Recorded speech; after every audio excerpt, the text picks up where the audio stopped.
Hello दोस्तों, जय श्री श्याम। क्या हाल है आप सभी के। दोस्तों, आज की वीडियो आपके लिए बहुत ज़्यादा इंपॉर्टेंट होने वाली है अगर आप उन सभी प्रिपेयरर्स में से हैं जो 2024 में अपने सीए फाइनल ग्रुप 1 की प्रिपरेशन कर रहे हैं।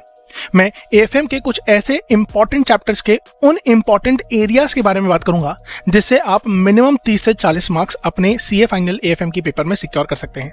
तो ये चैप्टर्स कौन कौन से होने वाले हैं?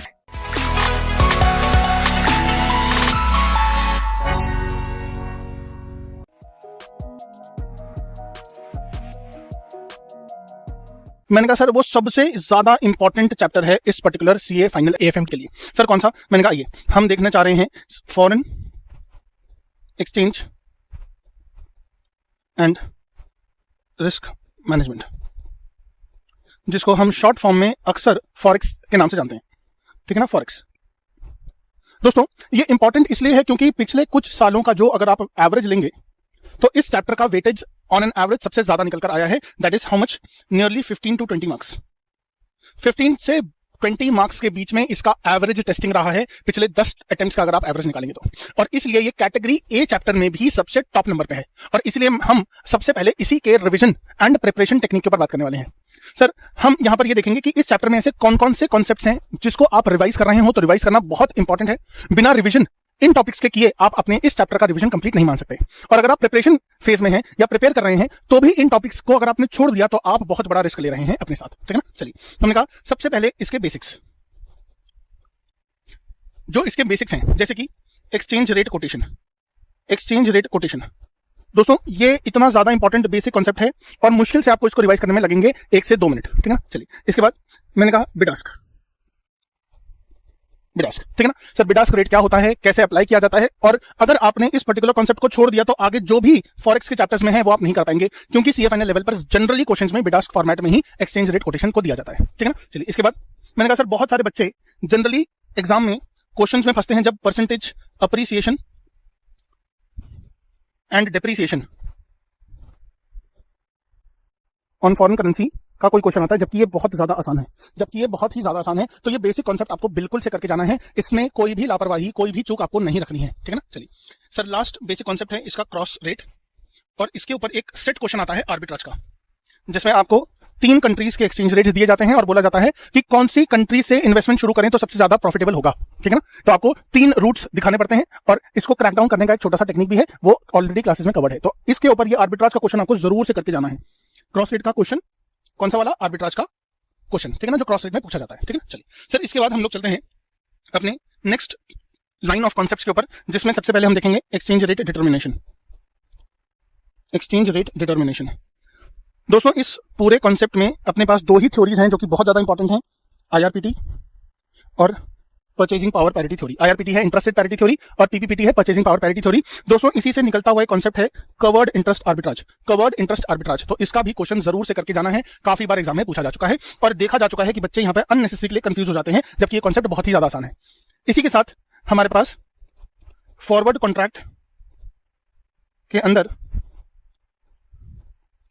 इसका कैंसलेशन, वेरी वेरी इंपॉर्टेंट। आजकल एग्जामिनर्स का ये मोस्ट फेवरेट टेस्टेड टॉपिक हो चुका है, अर्ली डिलीवरी और लेट डिलीवरी। ठीक है ना।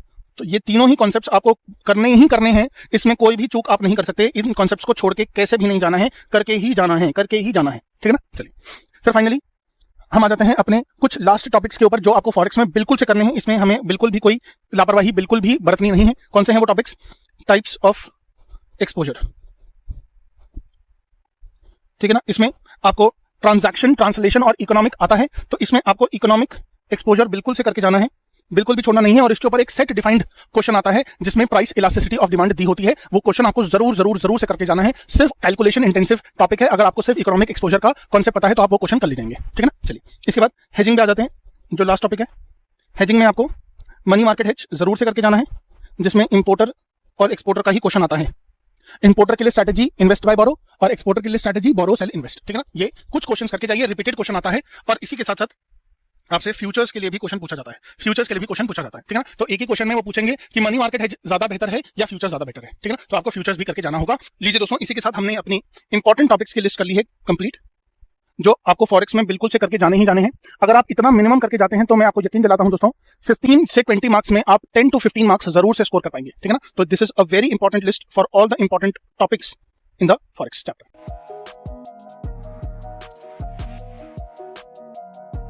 मैंने कहा दोस्तों चैप्टर का नाम है डेरिवेटिव्स,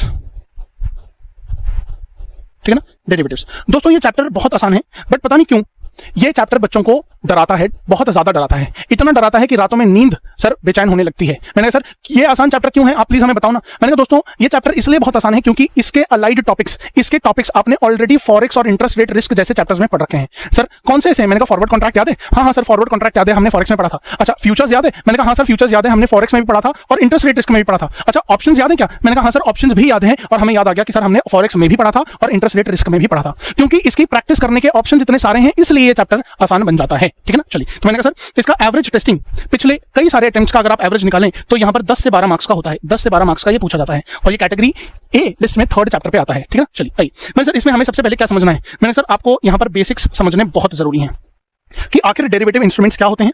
तो डेरिवेटिव इंस्ट्रूमेंट्स का मीनिंग,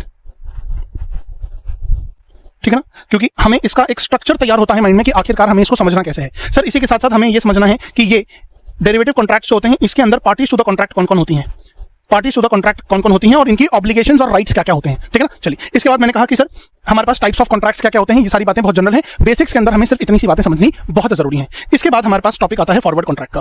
दोस्तों फॉरवर्ड कॉन्ट्रैक्ट हमने ऑलरेडी फॉरेक्स में इतना ज्यादा प्रैक्टिस कर लिया है कि हमें डेरिवेटिव्स के चैप्टर में फॉरवर्ड कॉन्ट्रैक्ट पे मेहनत करने की बिल्कुल भी जरूरत नहीं है। तो इसके लिए तो हमें क्या करना है सर, हम जब फॉरेक्स करेंगे तो फॉरेन एक्सचेंज का चैप्टर ही हमें रेफर करना है, फॉरेन एक्सचेंज का चैप्टर और उसी के नोट्स और उसी के सम्स हमें रेफर करने हैं, ठीक है ना। तो लीजिए एक टॉपिक तो हमने ऑलरेडी कर लिया है, अब मैं सर आगे बताऊं ना, आगे बताता हूं। देखिए इसके बाद हमारे पास एक बहुत इंपॉर्टेंट टॉपिक आता है फ्यूचर्स। फ्यूचर्स का कांसेप्ट सबसे इंपॉर्टेंट, इसमें बायर ऑफ अ फ्यूचर और सेलर ऑफ अ फ्यूचर का नोशन क्या होता है, क्या आइडियोलॉजी के साथ एक व्यक्ति फ्यूचर्स बाय करेगा या फिर फ्यूचर्स सेल करेगा, ये समझना बहुत जरूरी है। और इसके बाद हमें यह समझना जरूरी है कि क्या क्या इंपॉर्टेंट टर्म्स होते हैं एक फ्यूचर्स कॉन्ट्रैक्ट के अंदर, ठीक है ना। क्या क्या इंपॉर्टेंट टर्म्स हैं सर, कौन कौन से इंपॉर्टेंट टर्म्स हैं, प्लीज आप हमें बता सकते हो। मैंने कहा बिल्कुल बता सकते हैं दोस्तों। देखिए सबसे पहले तो आपको cost to carry important term है और ये एक कॉन्सेप्ट है अपने आप में, ठीक है ना। फिर बेसिस क्या होता है, फिर सर कॉन्ट्रैक्ट वैल्यू क्या होती है, क्योंकि कॉन्ट्रैक्ट वैल्यू के ऊपर क्वेश्चंस आते हैं और बच्चे इसको ना समझ पाने के कारण यहां पर गलतियां बहुत कर जाते हैं, ठीक है ना। तो कॉन्ट्रैक्ट वैल्यू अपने को समझना बहुत जरूरी है। इसी के साथ साथ हम लोगों को यहां पर मार्जिन क्या होता है और इसके तीन टाइप्स कौन कौन से हैं, तीन टाइप्स कौन कौन से हैं। पहला है इनिशियल मार्जिन, दूसरा है मेंटेनेंस मार्जिन और थर्ड है हमारा वेरिएशन मार्जिन, ठीक है ना। तो ये सारी चीजें हम लोगों को देखनी बहुत जरूरी हैं। इसके बाद हम चलते हैं आगे और हमने कहा सर मार्जिन के बाद मार्क टू मार्केट कॉन्सेप्ट बहुत इंपॉर्टेंट है, मार्क टू मार्केट कॉन्सेप्ट बहुत इंपॉर्टेंट है और ये हमें पता होना चाहिए, ठीक है ना। चलिए मैंने सर इसके बाद हम लोगों को एक छोटा सा टॉपिक करना है, दैट इज हेज रेशियो। दोस्तों हेज रेशियो इसलिए इंपॉर्टेंट बन जाता है क्योंकि ये बड़े क्वेश्चन का पार्ट बनता है और इसी की मदद से आप फ्यूचर्स के बड़े बड़े क्वेश्चन कर पाएंगे, ठीक है ना। चलिए आगे चलते हैं। सर फ्यूचर्स को खत्म करने के बाद हमारे पास नेक्स्ट इंपॉर्टेंट कॉन्सेप्ट जो आता है डेरिवेटिव्स के अंदर होता है ऑप्शंस, ठीक है ना। ऑप्शंस, सर ऑप्शंस में हमें क्या क्या समझना जरूरी है। मैंने कहा अगेन सबसे पहले तो इसका कॉन्सेप्ट समझना जरूरी है कि ऑप्शन में कॉल ऑप्शन क्या होता है, पुट ऑप्शन क्या होता है। कॉल ऑप्शन में कॉल बायर का क्या नोशन होता है, कॉल सेलर का क्या नोशन होता है।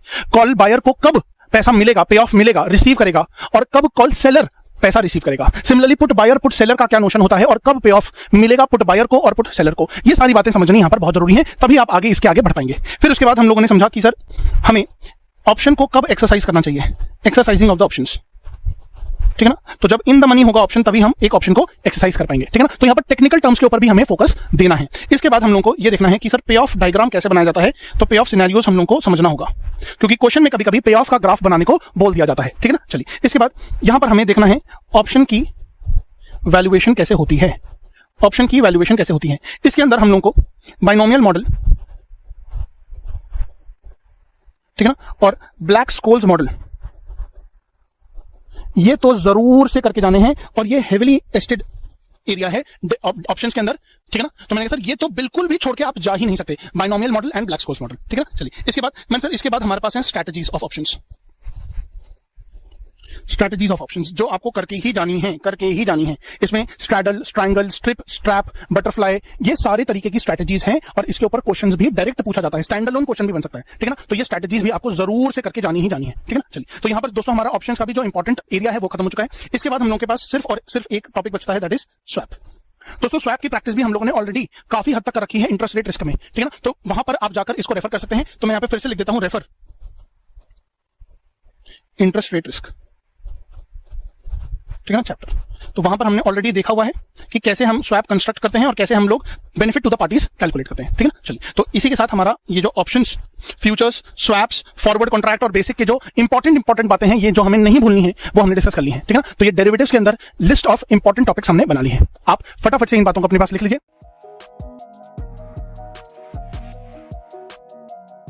मैंने कहा सर सिक्योरिटी वैल्यूएशन। दोस्तों security valuation category A list में सेकंड नंबर पे आता है। मैंने कहा सर इसमें सबसे पहले हमने कहा बेसिक्स हमें देखने हैं, और बेसिक्स में हमें क्या क्या बातें देखनी है। तो मैंने कहा सर सबसे पहले तो एक जनरल इंट्रोडक्शन चैप्टर का बहुत जरूरी है, ऑब्जेक्टिव क्लियर होना बहुत जरूरी है कि वैल्यूएशन क्या होता है और वैल्यूएशन हम किन किन चीजों का करने जा रहे हैं। इसके बाद हम लोगों को सबसे पहले रिटर्न कॉन्सेप्ट्स एक टॉपिक है जिसमें हम लोगों को 3 चीजें देखनी है। सर सबसे पहले हमें रिक्वायर्ड रेट ऑफ रिटर्न क्या होता है, इसके बारे में क्लैरिटी भरपूर होनी चाहिए। रिक्वायर्ड रेट ऑफ रिटर्न क्या होता है, इसके बारे में क्लैरिटी बहुत ज्यादा इंपॉर्टेंट है। इसके बाद सर डिस्काउंटिंग रेट क्या होता है और वो कैसे डिस्टिंग्विश करता है रिक्वायर्ड रेट ऑफ रिटर्न से, इसके बारे में भी क्लैरिटी बहुत जरूरी है। हो सकता है कि दोनों सेम हो सकता है दोनों अलग अलग हो at a point of time. और इसी के बाद हम लोगों को आईआरआर के बारे में भी क्लैरिटी होनी चाहिए। सर आईआरआर हमने ऑलरेडी सीए इंटर लेवल पे पढ़ा है, बट इसका एप्लीकेशन, इसका इंटरप्रिटेशन यहाँ सीए फाइनल लेवल पर बहुत जरूरी टेस्ट किया जाता है, ठीक है ना। तो हमें जरूर से इसको बिल्कुल नहीं छोड़ना है, क्योंकि जरा सी लैक ऑफ अंडरस्टैंडिंग की वजह से कभी कभी क्वेश्चन हम गलत कर देते हैं, ठीक है ना। चलिए सर इसके बाद हम लोग चलते हैं नेक्स्ट कॉन्सेप्ट के ऊपर, जो कि है इक्विटी रिस्क प्रीमियम। और दोस्तों ये कौन से टॉपिक से रिलेट करता है, तो मैंने कहा सर ये रिलेट करता है सीएपीएम से, ठीक है ना। तो सीएपीएम के अंदर जो इक्विटी रिस्क प्रीमियम होता है that is RM minus RF, ठीक है ना। तो ये जो रिस्क प्रीमियम है, extra return for extra risk, ठीक है ना। चलिए तो मैंने कहा सर आगे चलते हैं। सर इसके बाद हम लोगों को अपने सीएपीएम के हिसाब से आरई के बारे में जानना बहुत जरूरी है, that is the required return on the equity, ठीक है ना। तो सीएपीएम के हिसाब से हमें आरई की कैलकुलेशन करना बहुत जरूरी है। हालांकि ये बहुत ही ज्यादा जनरल टॉपिक हो चुका है आज की डेट में, क्योंकि इसको हमने सीए इंटर लेवल पे भी पढ़ा है और सीए फाइनल लेवल पर भी हम इसको काफी बार पढ़ चुके हैं, ठीक है ना। चलिए तो सर इक्वेशन तो सभी को आती है, बट हमें सिर्फ अपने आप को इसके डिफरेंट क्वेश्चन से क्या करना है, इंट्रोड्यूस करना है, ठीक है ना। चलिए आइए आगे चलते हैं। मैंने सर इसके बाद हम लोगों को चलना है वैल्यूएशन, और वैल्यूएशन में हमको सबसे पहले इक्विटी शेयर्स का वैल्यूएशन आना चाहिए, और इक्विटी की वैल्यूएशन में अलग अलग मेथड्स हैं। कौन कौन से मेथड हैं, मैंने कहा ये सबसे पहले हमारे पास है डिविडेंड बेस्ड मॉडल। अब ये सर है बहुत ही आसान, बट इसमें प्रॉब्लम कहां थी बच्चों को, सर यहाँ पर जो 2 स्टेज और 3 स्टेज डिविडेंड है मॉडल, उसमें बच्चों को दिक्कत महसूस की गई है। तो कॉन्सेप्ट तो एक ही है, बट उसका एप्लीकेशन थोड़ा बदल जाता है। तो हमें क्या करना है, मैंने कहा सर इसके डिफरेंट क्वेश्चन करने हैं, पास एग्जाम्स के, आरटीपीएस के और एमटीपी के जितने भी क्वेश्चन गिवन हैं सर वो सारे ही हमको इस डिविडेंड बेस्ड मॉडल से कर लेने हैं, ठीक है ना। सर इसके बाद मैंने कहा सर इसके बाद है हमारे पास अर्निंग्स बेस्ड मॉडल, जिसमें हम अर्निंग्स के बेसिस पर किसी भी कंपनी के इक्विटी शेयर की वैल्यू कैलकुलेट करेंगे, ठीक है ना। और फाइनली उसके बाद है हमारे पास कैश फ्लो बेस्ड मॉडल, जिसमें हमें एफसीएफएफ और एफसीएफई के कॉन्सेप्ट को समझना बहुत जरूरी है। हम ये जानते हैं कि सर एफसीएफएफ से वैल्यू ऑफ फर्म निकलता है, वहीं एफसीएफई से हमें वैल्यू ऑफ इक्विटी कैलकुलेट करने का अपॉर्चुनिटी मिलता है, ठीक है ना। तो हम कर सकते हैं calculate value of equity using FCFE. हालांकि एफसीएफएफ को यूज करके भी हम अपनी वैल्यू ऑफ इक्विटी निकाल सकते हैं, ये बात हमको बताइए। तो इसमें क्या करना है सर, मैंने कहा सर इसमें भी क्या करना है, क्वेश्चंस करने हैं। कॉन्सेप्ट बहुत आसान है, डिफरेंट टाइप्स ऑफ क्वेश्चंस जहां एग्जामिनर आपको फंसाने की कोशिश करता है, उस प्रकार के क्वेश्चंस आपको कर लेने हैं सारे के सारे। और मैं गारंटी देता हूं कि अगर आपने क्वेश्चंस अच्छे से किया, प्रैक्टिस अच्छे से किया इस टॉपिक के अंदर, तो आपको कहीं भी दिक्कत नहीं आएगी।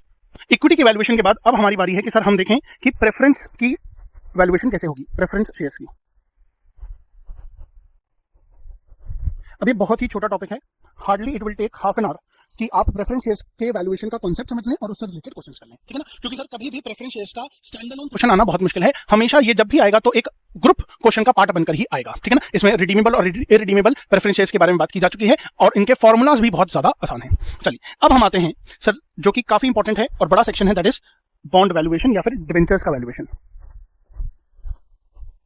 ठीक है ना। हालांकि हम जानते हैं कि सर दोनों ही टर्म्स एक ही जैसे हैं, तो इसमें कोई भी दिक्कत हमें नहीं होगी। मैंने कहा सर इसमें हमें क्या क्या सीखना है, मैंने कहा सर इसमें हमें एक नॉर्मल डिबेंचर की वैल्यूएशन कैसे होती है इसके बारे में बात करनी है, या बॉन्ड्स के बारे में बात करनी है। सर उसके बाद हमें कन्वर्टेबल बॉन्ड्स की वैल्यूएशन कैसे करनी है, कन्वर्टेबल बॉन्ड्स की कैसे वैल्यूएशन करनी है। फिर हमें कॉलेबल और पुटेबल बॉन्ड्स की वैल्यूएशन कैसे करनी है, और डिबेंचर विथ वारंट्स, ये सारे टॉपिक्स बहुत ज्यादा इंपॉर्टेंट है बॉन्ड वैल्यूएशन में। सर बहुत ज्यादा टेस्टेबिलिटी है इन तीनों टॉपिक्स की, ठीक है ना। क्यों, मैंने कहा सर ये वाला जो सेक्शन है ये हमने ऑलरेडी सी इंटर लेवल पर कवर किया हुआ है, इसलिए फाइनल लेवल पर इसकी टेस्टिंग थोड़ी कम हो जाती है और जो बाकी के कॉन्सेप्ट्स हैं ये ज्यादा इंपॉर्टेंट बन जाते हैं ऑटोमेटिकली, ठीक है ना। चलिए सर इसके बाद हमारे पास एक और कॉन्सेप्ट है that is yield to maturity. Yield to maturity. अब यील्ड टू मैच्योरिटी कैसे कैलकुलेट की जाती है for redeemable debentures, for irredeemable debentures और उसी के साथ साथ जीरो कूपन बॉन्ड्स की। तो रिडीमेबल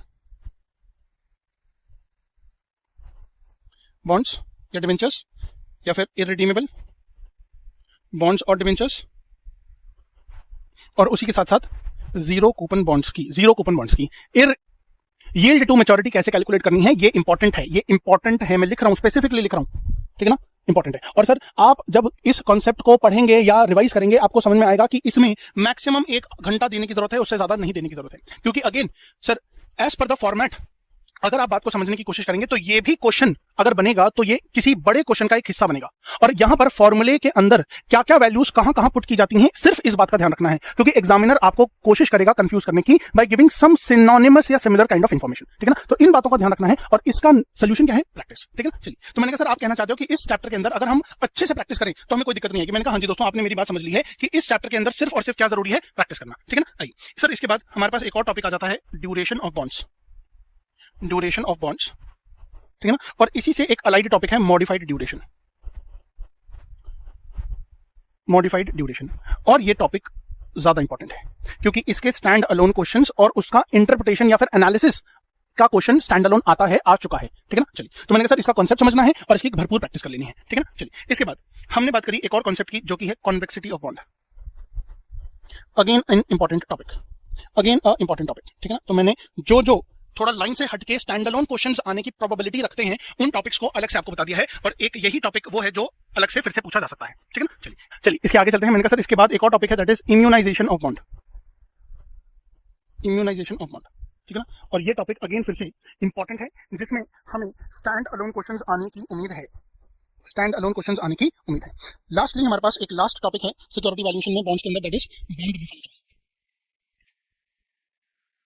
ये बहुत आसान कॉन्सेप्ट है, इसमें हम बॉन्ड को रिफंड करते हैं तो कैश फ्लो के बेसिस पर हमें ये बताना होता है कि क्या कंपनी को ये बॉन्ड रिफंड करना चाहिए या नहीं चाहिए, इसलिए ये इंपॉर्टेंट बन जाता है।